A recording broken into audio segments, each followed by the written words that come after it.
people come in all sizes. We stop to watch and admire the great ships, while the small craft in the harbor attract only a passing glance. What kind of craft are you? The Stoic philosopher Epictetus taught that adversity introduces a person to himself. On the occasion of every accident that befalls you, remember to turn to yourself and inquire what power you have for turning it to use. Opportunity beckons more surely when misfortune comes upon a person than it ever does when that person is riding the crest of a wave of success. It sharpens a person's wits, if you let it, enabling him to see more clearly and evaluate his situation with a more knowledgeable judgment. It's been my observation that people seem to be growing more and more fearful of risk of any kind. They seem bent on an almost frantic scramble for security without taking the time to think it all the way through. There's only one form of security we can attain during our lives, and it's inner security, the kind that comes from courage, experience, and the ability and the willingness to learn, to grow, to attempt the unknown. Security isn't what the wise person looks for. It's opportunity. And once we begin looking for that, we find it on every side. You can measure opportunity with the same yardstick that measures the risk involved. They go together. The famous World War II Admiral William Bull Halsey said, "Touch a thistle timidly, and it pricks you. Grasp it boldly, and its spines crumble. All problems become smaller if you don't dodge them but confront them." I think we all know that, but we tend to forget it between problems. All problems become smaller if you don't dodge them but confront them. I particularly like Epictetus's line that adversity introduces a person to himself. Now that's when we get to really know ourselves. That's when we come face to face with the real person we are and the stage of our maturity or growth to that point. It does no good at all to worry about times in the past when we failed to measure up in our own eyes. We weren't ready yet. We hadn't at that point in our lives matured sufficiently. We weren't wise enough. Besides, that's in the past. It's how we stand up to trouble now that matters, and we should keep in mind the truth and wisdom contained in his advice that opportunity beckons more surely when misfortune comes upon a person than it ever does when that person is riding the crest of a wave of success. Most very successful people can remember that their success was discovered and built out of adversity of some kind. It's not the problems that beset us. Problems are surprisingly pretty much the same for millions of others. It's how we react to problems that determines not only our degree of growth and maturity, but our future success, and perhaps much of our health. It's good to get rid of that word security once and for all. It makes us feel free again, as we felt as children, and we begin to see what this business of living is all about. We begin to really enjoy it. Have you ever given much thought to the idea that the spoils in life go to the risk takers? If you'll give it some thought, I think you'll come up with the same solution I arrived at. A survey indicated that 98% of the men in the country are looking for security in their work. That is, they're mainly interested in losing themselves deep in the warm, nourishing viscera of some large corporation, which is fine. I'm not knocking it. I'm just commenting on it. But these are not, as a rule, the risk takers. They're more the play-it-safers. And while they can have good and successful careers all their working lives, the chances are against their hitting the big jackpot. Now, the reason I say this is because this sort of life, as a rule, does not encourage a man to do much more than he has to do, and he'll usually spend his free time, which comes to something like 72 hours a week when he's neither working nor sleeping, in pursuits not calculated to help him get ahead in the world. Now, the man who risks his spare time writing a book, painting pictures, fiddling with inventions, continuing his education, is generally the one in this kind of milieu who will advance above his fellows. But the man who risks all of his time on a goal he wants to reach, on a dream in his heart, who stakes his livelihood and the livelihood of his family upon his own brains and the proper use of his time, and tackles the world single-handed, here's the risk-taker to whom the spoils will generally accrue. Now, I'm not talking about the impractical dreamer and stargazer. I'm talking about the man of action who gets out and raises the dust in the world. He might take some king-size pratfalls and be snickered at by friends and relatives of a more conservative bent, but he'll usually make the grade if he stays with it, and earn their admiration, if not envy, before he's through. You know, One of the biggest factors in his favor is the size of the group he belongs to. According to the most reliable figures I can find, this risk-taker belongs to only about 2% of the population. And since he's generally working on an idea that will in some way serve the big 98%, the odds swing rather favorably to his side. Additionally, a man on his own must think. He must devote more of his days to thinking. Conversely, the man with a good steady job who's familiar with his work and surroundings can go along pretty well from day to day without doing any creative thinking at all. And as I said, we have a tendency to do no more than we have to. Anybody who spends a good deal of his time thinking is going to come up with a good idea once in a while. The law of averages is definitely on his side. And if you'll think about it a minute, you'll realize that he only needs a few, maybe only one really good idea to make it big.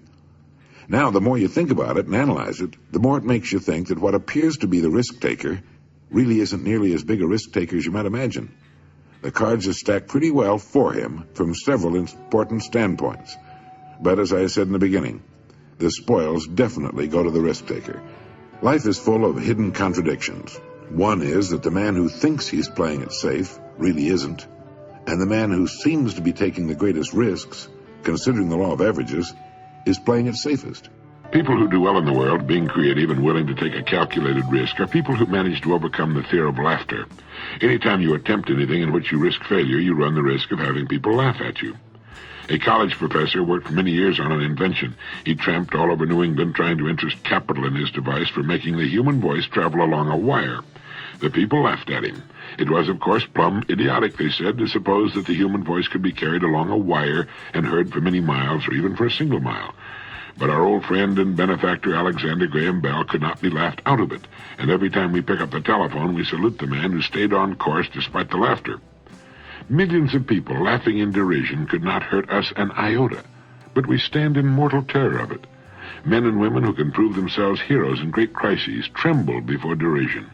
It's a queer quirk of human nature we probably develop as children. It has cost much. It's changed the history of the world. Sometimes the price of a laugh has meant the slamming of a door of fame and fortune, or even immortality. Elias Howe invented the sewing machine, but it nearly rusted away before the American women stopped laughing about it and could be persuaded to make use of it. With their sewing done so quickly, they argued, what would they ever do with all their spare time? So a biographer paints a tragic picture. The man who had done more than any other to lighten the work of women was forced to borrow a suit of clothes on an occasion of a public appearance. Men are as bad as women when it comes to resisting new ideas. The typewriter had been a demonstrated success for years before businessmen could be persuaded to buy it. How could anyone have letters to write, they argued, to justify the investment of $100 in a writing machine? Only when the Remingtons sold patent rights to the Calligraph Company and two groups of salesmen worked in competition was the resistance finally broken down. Xerography faced the same kind of problem when it was first introduced, and other inventions have had similar battles. Here's an extract from a notebook of Robert Fulton, who invented the steamship, who changed the world from sail to steam on the oceans of the world. He wrote, as I had occasion daily to pass to and from the shipyard where my boat was in progress, I often loitered near the groups of strangers and heard various remarks as to the object of this new vehicle. The language was uniformly that of scorn, sneer, or ridicule. The loud laugh often rose at my expense, the dry jest, the wise calculations of losses or expenditures, the dull repetition of Fulton's folly. Never did a single encouraging remark, a bright hope, a warm wish cross my path. Never did a single encouraging remark, a bright hope, a warm wish cross my path. And that's about what you can expect when you try something new. Emerson once commented that no one ever falls ill, but that passers-by idly hope that he will die. And the same perversity and built-in envy cause people to think or hope that any new idea or plan that runs counter to established principle will fail. Speaking of Emerson, he also wrote, Pythagoras was misunderstood, and Socrates, and Jesus, and Luther, and Copernicus, and Galileo, and Newton, and every pure and wise spirit that ever took flesh. To be great is to be misunderstood. You know, we tend to forget that the greatest people, the greatest writers, the greatest teachers, were for the most part in violent disagreement with their times and the way things were being done. We seem to have become so flabby in our acceptance of anything, that we fail to do anything personally about what we see about it. Norman Cousins has written that the biggest issue of all in the years just ahead is not just the squandering of physical resources, but the squandering of human resources. What constitutes failure? What does a person have to do or not do in order to fail? Herman Melville died in 1891. He wrote the book Moby Dick, the whaling epic with its tremendous metaphysical concept of evil, at the age of 30. The book was published in 1851, sold a few copies, and then was promptly forgotten except by the limited connoisseurs of creative writing. Melville lived 40 years beyond publication of Moby Dick. He considered himself and his book a failure, and from a publisher's point of view, Melville was right. Of his other novels, Billy Budd remained unpublished for 40 years after his death, and like Moby Dick, has since become a literary classic. Today, sales of Melville's works run into the millions, but there is no retroactive compensation for the author's troubled soul or shoddy purse. So what is failure? Failure does not come to a person because he is not recognized by the multitudes during his lifetime or ever. Our success or failure has nothing to do with the opinions of others. It has only to do with our own opinion of ourselves and what we're doing. The only person that can be called a failure is that person who tries to succeed at nothing. Success, as far as a person is concerned, does not lie in achievement. It lies in striving, reaching, attempting. Any person who decides upon a course of action he deems to be worthy of him and sets out to accomplish that goal is a success right then and there. Therefore, failure consists not in failing to reach our goals, but rather in not establishing them. Failure consists of not trying, and certainly Melville and all the others who were not recognized until long after their death were successful during their lives because of the fact that they strove all of their lives and gave to their work the best that was in them. And for every Melville that we read about, there have been millions of men and women equally successful, of whom we'll never hear. People who didn't write books or try to save the world, but who, in their own quiet way, in their own places, gave to what they had chosen the best that was in them. Melville must have known deep within himself when he finished the last page of Moby Dick that he had not failed, just as each of us knows how much of himself he's giving to what it's been given him, what he has chosen to do. People who play it too safe take the greatest risks. Did you know that? In the long haul, the intelligent risk-takers develop the greatest security. It's a wise person who learns the importance of risk-taking. During World War II, psychologist E. Paul Torrance made a study of United States aces flying in the Pacific Theater of Operations. He reported that the most salient characteristic of the ace was his risk-taking ability.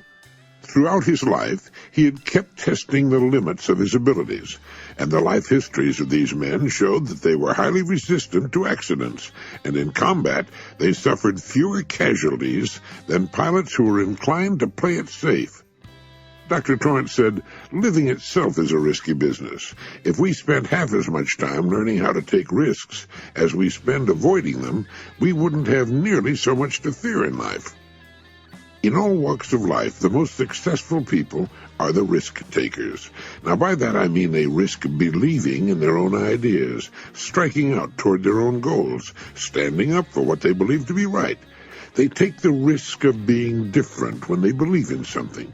Now, this has a tendency to make the going a little tougher for a while, but they almost always wind up ahead of the game eventually. Risk-takers realize there's nothing wrong with an occasional failure. The play-it-safers seem to think a failure means the end of the world. The risk-takers are not foolhardy. Getting back to the World War II aces for a moment, it was found that these men were very fussy about their airplanes, armament, and equipment. They were painstaking in preparation, highly disciplined in following instructions and what they'd been taught. But in an encounter with the enemy, they would immediately take charge and go on the offense. The best defense is often a good offense. The best pass defense in football is to rush the quarterback. When a storm comes up, ships in the harbor head for the raging open sea unless they're protected in slips. In the harbor, they can drag their anchors and wind up on the beach or the breakwater. So what appears to be risk-taking is often the most intelligent course to follow. It leads to security, while what would appear to be the safest course of action can lead to disaster or simply nowhere.